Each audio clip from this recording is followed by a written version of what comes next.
Panoorin naman natin si Bokbok mga idol. At si Bokbok nga magkakalas dito.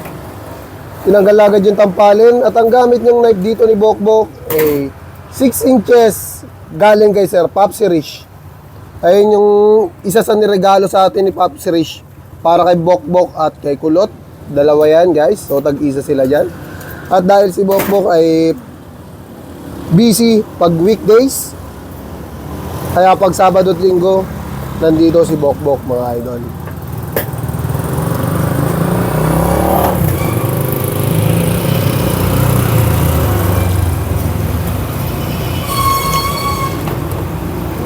Marunong na rin talaga to.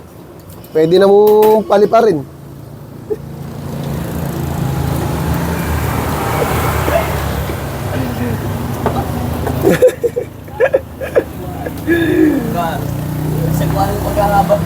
May buntot nga pala yung kinakalas dito ni Bokbok mga idol, no? Ay, di ba? Iwain mo lang sa ilalim lahat ng laman. Matatanggal agad ng mabilisan yan. Sagad mo hanggang sa likod. Yam. Yam. Yo.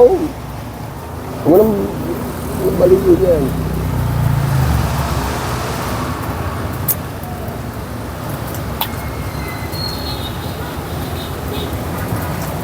Okay, tanggal na agad. Tapos na tayo sa primal cuts, mga idol. Wala pang practice yan, ha?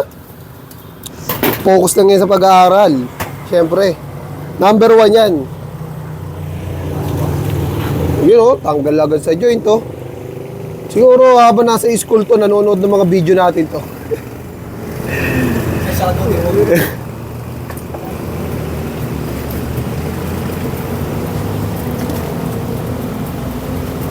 Ayan, kailangan na lang natin improve talaga yung mga paghawak nila ng knife mga idol, no?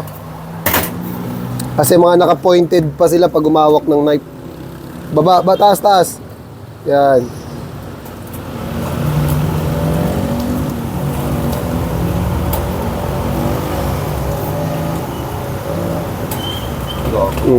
Dahan-dahan, relax, relax.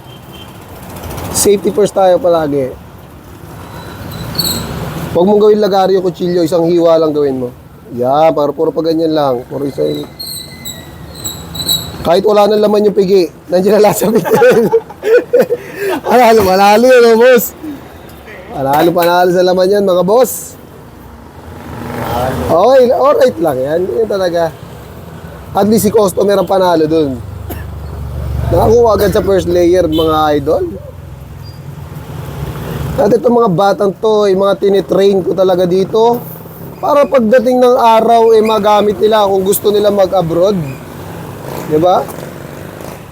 Walang problema kung mag-alisan sila dito, basta makita ko lang silang nasa abroad, masaya na ako dun. Kaysa makita ko silang patambay-tambay. Hindi kami magkakabate pag nakatambay lang sila. Yan. Kaysa tumambay sila, dito na lang sila sa akin. Pag gusto naman nilang umalis, gusto ko makita sila sa abroad. Gusto ko makita yung magandang future nila. Ayoko nang nakikita ko silang tatambay-tambay lang. Dahil alam naman natin, ang pagtambay, wala kang patutunguhan dyan, mga idol. Kaysa tumambay ka, mag-butcher ka na lang, may future ka pa. O kung binata ka pa, mas alright, mas makakaipon ka pag nasa abroad ka na. Makakatulong ka sa pamilya mo. Diba? Kung wala ka pang obligasyon, diba? Huwag mo sayangin yung mga araw at oras, taon sa pagtambay, guys. Dahil tayo, matagal din tayo naging tambay. Tambay na malalim mag-isip. Puro future yung iniisip, pero kung di mo kikilusan, walang mangyayari sa future mo. Kailangan mong gumawa ng aksyon para matupad lahat ng mga pinapangarap mo, syempre. At syempre, bilang leader sa mga batang to, kailangan natin silang i-motivate na galingan nila para sa future nila, mga idol. Kasi iba talaga pagka may obligasyon ka na, napakahirap pero napakasarap. Lalo't may nakikita kang lumalaki at mabuting tao yung pinapalaki mo. Diba? Matalino, mabait, bibo. Kaya kailangan natin magsumikap sa araw-araw, magsipag.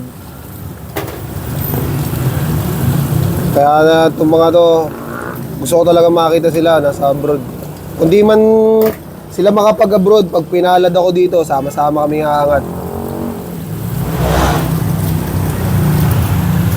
Basta focus lang sa goal. At sana suportahan nyo pa rin kami sa lahat ng mga ginagawa namin, mga video or vlog, mga idol. Isa rin kayo sa mga tutupad ng mga pangarap namin. Yung simpleng pag-follow, pag-like and share, malaking bagay na sa akin yung mga idol. Yun o. Dito pa talaga nahihirapan ng konti itong mga to. Pero nakukuha na nila paunti-unti na maayos. Yung technique na ginawa niya, pang wet market yon, sa gitna tinatanggal yung shoulder blade, mga idol, no? Kasi doon siya komportable. At sabi ko nga, wala siyang practice. Kaya ayun pa yung, doon pa siya sanay na pagtatanggal ng shoulder blade. Pero kita niyo naman, alright na alright pa rin.